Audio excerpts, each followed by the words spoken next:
Bonjour et bienvenue sur cette dernière capsule de l'Avent pour se libérer de la dépendance affective. Aujourd'hui, en ce 24 décembre 2025, j'appelle la lumière à rejoindre votre cœur. J'appelle la lumière à rejoindre ton cœur. Aujourd'hui, nous allons parler de la foi. Non pas de la foi au sens religieux du terme, parce que les religions nous perdent en fait. Les religions nous perdent dans la croyance à ce que nous allons être sauvés par quelque chose à l'extérieur de nous. Et moi, fondamentalement, c'est pas du tout ma croyance, parce que je crois, et là encore, je te partage ma croyance, je ne te demande pas forcément d'y adhérer, mais je crois que le Christ, quelque part, dont on parle dans les religions, en tout cas dans la religion catholique, c'est un retour de l'énergie christique et non pas le retour d'un homme en particulier ou même d'une femme en particulier, mais du retour de l'énergie christique qui se situe à l'intérieur de nous, dans notre cœur. Donc je vais te parler de foi au sens religarer, au sens de relier, de nous relier, nous, à la lumière absolue, à la lumière, d'un Dieu, d'une énergie cosmique, d'une énergie universelle, de l'énergie de vie. On lui donne le nom qu'on a envie, on lui attribue le nom et la définition et la description qui nous parle le plus à nous parce que c'est le plus important. Il ne s'agit pas d'adhérer à quelque chose qui, serait intellectuel ou mental, bien au contraire, en fait. On a fait tout ce chemin depuis, le 1er décembre ensemble pour justement comprendre et réaliser que ça se passe vraiment dans quelque chose de très physique, de très ressenti, de très instinctif, en fait. Cette reliance à quelque chose de plus grand que nous, à cette énergie de vie ultime, c'est pas quelque chose que l'on sait, c'est quelque chose que l'on connaît depuis l'intérieur. Enfin, en tout cas, moi, c'est comme ça que je le vis et que je le ressens. Et de fait, aujourd'hui, avec toutes les découvertes dans les sciences quantiques, on a appris que, la conscience n'est pas dans le cerveau. On sait que l'univers est en expansion perpétuelle. On sait que tout est énergie et que selon la densité de cette énergie, elle va soit rester esprit, soit se transformer en matière, mais que, dans l'absolu, tout est fait d'énergie et que nous sommes tous finalement une goutte d'eau dans cet océan infini qu'est l'univers. Et ça, les sciences quantiques nous le disent. Donc c'est pas quelque chose, c'est pas une croyance personnelle que je te partage là. Bon, je ne suis pas, scientifique moi-même, de nature, mais donc dans le sens où je ne saurais pas t'expliquer les tenants et les aboutissants, je ne serais pas compétente sur cette, dimension-là, mais c'est en tout cas ce qui se dit. Si vous écoutez quelqu'un comme Philippe Guillemant qui explique très, très bien justement ce lien entre, l'énergie quantique, absolue, donc lui il est physicien, chercheur au CNRS, et la conscience en fait. Donc on ne peut pas nier aujourd'hui, techniquement, scientifiquement, on ne peut plus nier l'existence de, alors moi aujourd'hui je vais mettre le mot Dieu parce que c'est plus simple, mais on ne peut pas mais tu prendras le nom qui t'intéresse et ce qui résonne le plus pour toi, mais on ne peut pas nier l'existence de cette énergie, de cette force de vie cosmique infinie qui nous habite tous. Et l'enjeu, je pense, de notre, ère, c'est et le clivage, je pense aussi qui se dessine finalement, se situe entre les personnes qui vont avoir conscience ou en tout cas intégré à l'intérieur d'elles-mêmes qu'elles font partie de ce grand tout et que en fait, elles ne sont qu'une forme de, ben, nous sommes une incarnation de cette essence à travers notre âme dans cette vie-ci d'aujourd'hui, comme une journée d'école qui se passerait, mais en fait, à la maison, c'est de l'autre côté lorsque nous ne sommes pas incarnés et reliés à cette conscience universelle. Et ceux qui n'y croient pas et qui restent dans, OK, le maître, c'est le corps, c'est l'ego, c'est le mental, c'est le faire, le faire, le faire, le faire. Et on voit bien qu'en fait, il y a vraiment 2 dimensions, 2 courants en fait même plus des courants de pensée en fait, c'est des visions de la vie qui s'éloignent de plus en plus, radicalement. On sait aussi aujourd'hui, à travers des études scientifiques qui ont été faites sur tout ce qui va être communication avec les défunts, on sait que la conscience ne s'éteint pas avec le corps. On sait que au delà de la vie continue. Donc la mort n'est qu'un changement d'état fondamental de la physicalité, mais la conscience reste. Et finalement, ça vient confirmer que, ce que nous sommes là, moi, Olivia, qui suis en train de vous parler avec mon corps, ma voix, ma bouche, en fait, c'est justement ce corps avec lequel je suis venue, dont l'attribut principal est mon ego, et dont l'ego, je ne peux pas et de cet ego, je ne peux pas me détacher, comme le génie qui vient avec la lampe, en fait, hein. Je ne peux pas me détacher de mon ego à partir du moment où je viens m'incarner dans ce corps. Mais ce corps a cette extraordinaire, faculté, c'est d'être le véhicule qui va me permettre de faire cette expérience de vie que je me suis proposée en tant qu'âme avant mon incarnation. À travers toutes les difficultés que je vais rencontrer, à travers toutes les personnes qui vont m'apporter, ces difficultés ou ces joies ou ces transformations ou ces compréhensions et cetera.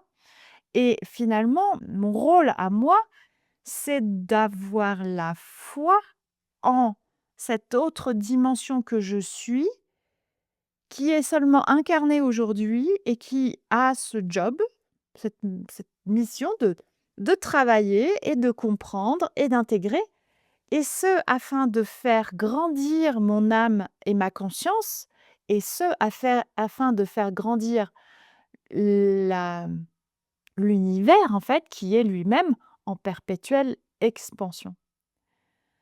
Et ça fait sens quelque part, en tout cas pour moi.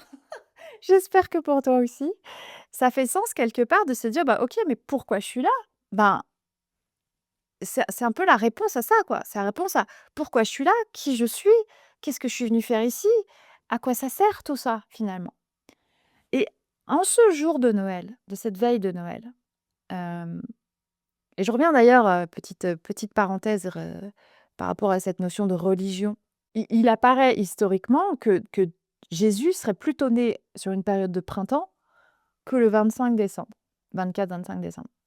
Donc c'est vraiment pour vraiment inscrire le fait que, l'homme a mis sa patte dans les religions et en fait, l'homme a cherché à contrôler, maîtriser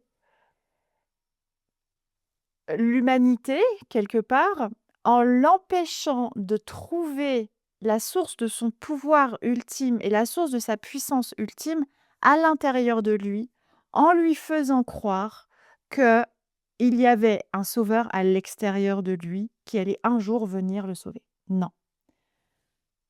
Le sauveur, il est, je crois, dans cette conscience absolue qui est quelque chose qui est beaucoup plus grand que nous, qui nous dépasse absolument. Moi, je crois en la conscience christique, en la conscience de Jésus, et quand je lui parle, il se passe des choses pour moi.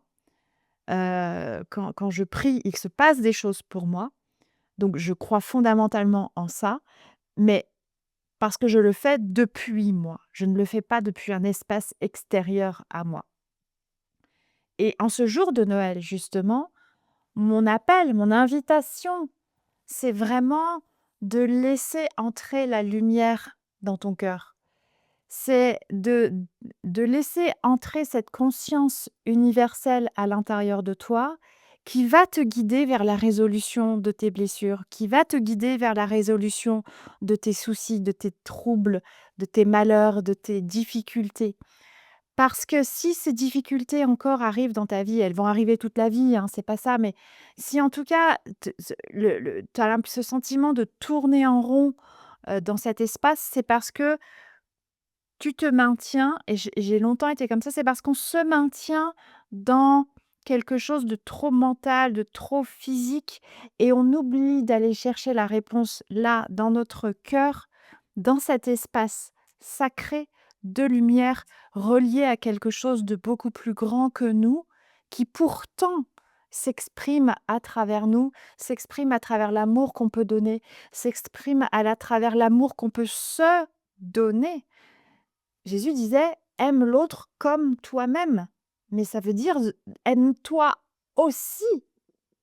Jésus n'a jamais dit: «Aime l'autre plus que toi-même».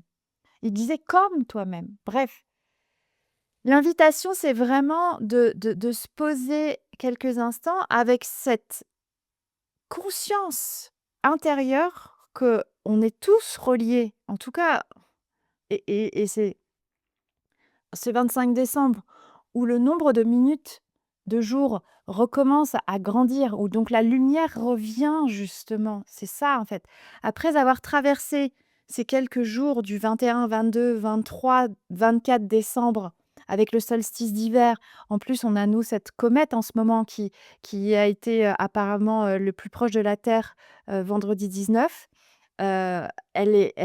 Donc on a la comète, on a le solstice d'hiver et là-dessus, il y a une nouvelle lune, le 20. Donc, je veux dire, on a des éléments cosmiques en même temps qui nous invitent à cette introspection profonde à l'intérieur, de regarder quelles sont nos ombres afin de, en ce jour de Noël, de lumière, de laisser entrer la lumière à l'intérieur de nous et de nous connecter à cet aspect, cette dimension divine qui est intrinsèque à l'intérieur de nous, qui est indissociable de nous. C'est pas, «Oui, un jour, je croirai en Dieu». Non, c'est pas ça, ça existe déjà à l'intérieur de nous depuis notre état fœtal, en fait, et c'est cette conscience qui traverse la vie, notre vie, dans le cadre de ce corps physique qui est notre véhicule, qui va nous permettre de grandir. Mais si on est connecté à cet aspect divin à l'intérieur de nous et à cette lumière, à Dieu et à l'énergie christique en nous, eh bien, bizarrement, les choses sont beaucoup plus faciles parce qu'on a une guidance qui nous vient de quelque chose de plus grand que nous, qui nous aide en fait, véritablement qui nous aide. Et là encore, ça n'a rien à voir avec la religion à proprement parler, en fait. On est dans quelque chose qui dépasse maintenant, ce que les hommes ont réécrit à partir des textes sacrés ou des mots, du verbe sacré qui a pu être prononcé par ces êtres qui étaient animés, de cette conscience, de façon beaucoup plus, intégrée que nous. Hem Donc, en faisant rayonner l'amour depuis ton cœur, depuis l'espace de ton cœur, là, maintenant, je t'invite à ressentir de la gratitude. Vraiment, la gratitude, là, maintenant, à te dire merci. À te dire merci à toi profondément. Je me dis merci. Je ressens de la gratitude pour moi. Je ressens de la gratitude pour tout ce que j'ai traversé depuis toutes ces années, pour tout ce que j'ai traversé ces 365 derniers jours, ces 365 derniers pas que j'ai faits avec leur lot de joie, leur lot de soucis, leur lot de difficultés peut-être, leur lot de... Mais re- re- reconnecte-toi à cette gratitude d'avoir, avec beaucoup, beaucoup de courage, avancé jour après jour, vers cette personne que tu es là maintenant et qui écoute ce que je suis en train de raconter. Et je t'invite vraiment à ressentir cette gratitude pour cette personne extrêmement incroyable que tu es, véritablement incroyable. Ne serait-ce que par la probabilité absolument, pratiquement nul de te voir être arrivé ici, dans la combinaison infinie du nombre de spermatozoïdes de ton papa et de l'ovule de ta maman. Déjà, il fallait que les 2 se choisissent et que la configuration enfin bon bref, la probabilité pour que tu sois toi, elle est absolument, très, très faible, infiniment faible. Donc ça fait de toi un être infiniment précieux et remercie-toi pour ça. Et on n'est pas dans la vanité de dire ça, non. Non, on est dans le fait de s'honorer soi-même et d'honorer la probabilité infinitésimale que tu existes et que tu puisses, heu, apporter de l'amour au monde, en fait. Donc, honore-toi pour tout ce que tu as traversé, pour ce que tu as grandi, ce qui t'a permis de comprendre, de transformer et d'accomplir à l'intérieur de toi, en toi et honore-toi et et et c'est avec cette force que ça t'a donné que tu vas pouvoir du coup continuer encore le pas, puis l'autre, puis l'autre, puis l'autre pour les prochains jours, les prochains mois et ensuite les prochaines années. Et ensuite, quand tu t'es remercié là, que tu te sens à l'intérieur de toi et que tu sens que ce petite flamme de gratitude et de courage et d'honneur que tu as pour toi-même, heu et bien, à partir de là, tu vois, cette lumière diffuse là autour de toi parce que le monde en a besoin. Le monde a besoin de nos lumières respectives et en toute, enfin, je veux dire, là encore, je pense pas que ce soit présomptueux de dire qu'on est tous le phare de quelqu'un d'autre, on est tous la lumière de quelqu'un d'autre. Chaque jour, ne serait-ce qu'un sourire, ne serait-ce qu'un mot, ne serait-ce qu'une phrase bienveillante, un œil complice, ça peut aider n'importe qui. On est tous la lumière de quelqu'un d'autre et si tu et je pense que l'énergie de Noël, c'est ça aussi, c'est de se rappeler à quel point nous sommes des personnes extraordinaires pour nous souvenir aussi que on va à travers la reconnaissance de ça, aider les autres à le reconnaître pour eux-mêmes aussi et là encore faire de ce monde un monde meilleur, un monde plus beau, un monde plus en paix, un monde plus fraternel, un monde plus juste, un monde plus heureux, un monde plus joyeux. Et aujourd'hui, c'est vraiment moi ce que je te souhaite. C'est vraiment vraiment cet élan du cœur là que je pense tu ressens qui vient vers toi en fait de te dire: «Mais moi je vois toutes les personnes qui viennent me voir, je vois à quel point c'est des personnes extraordinaires. Elles sont juste un tout petit peu miro sur ce fait qu'elles sont extraordinaires». Donc ne serait-ce qu'un instant, dis-toi à quel point tu te souhaites à toi aussi beaucoup de bonheur. Dis-toi à quel point tu te souhaites la santé. Dis-toi à quel point tu te souhaites une vie heureuse parce que moi, je te souhaite la santé. Je te souhaite le bonheur. Je te souhaite la joie et je te souhaite de vivre heureux, heureuse aujourd'hui, de façon à ce que tu puisses partager et donner depuis l'espace de ton cœur ce même souhait pour les autres et je pense que si on faisait tous ça, si on mettait en place cette petite chaîne de joie, de bienveillance et de gratitude pour nous tous, en fait, qui sommes là, en train de vivre cette vie en ce moment, avec tous les bouleversements qui sont en train d'arriver et Dieu sait que j'envoie tout mon courage et toute ma gratitude et toute ma compassion à toutes ces personnes qui se battent et moi, dans mon cœur, je me bats aussi pour, plus de paix, plus de joie, plus de bonheur. En tout cas, j'espère y contribuer.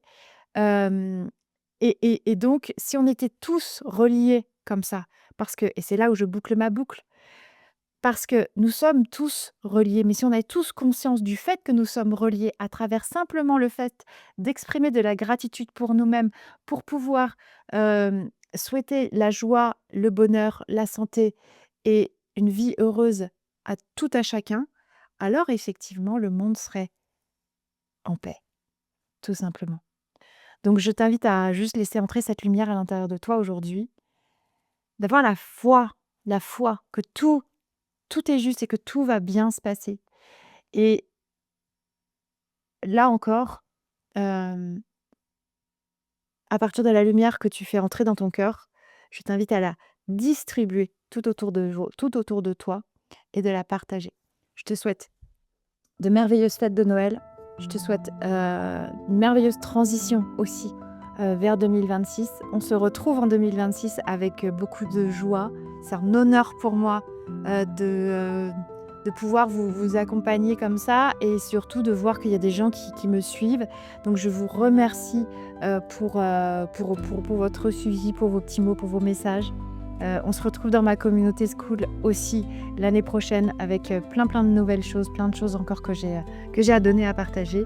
Et vraiment, depuis l'espace de mon cœur, je vous invite encore à prendre soin de vous, à vous aimer très fort, à reconnaître la personne incroyable, extraordinaire que vous êtes, parce que vous êtes la personne la plus importante de votre vie. À très vite.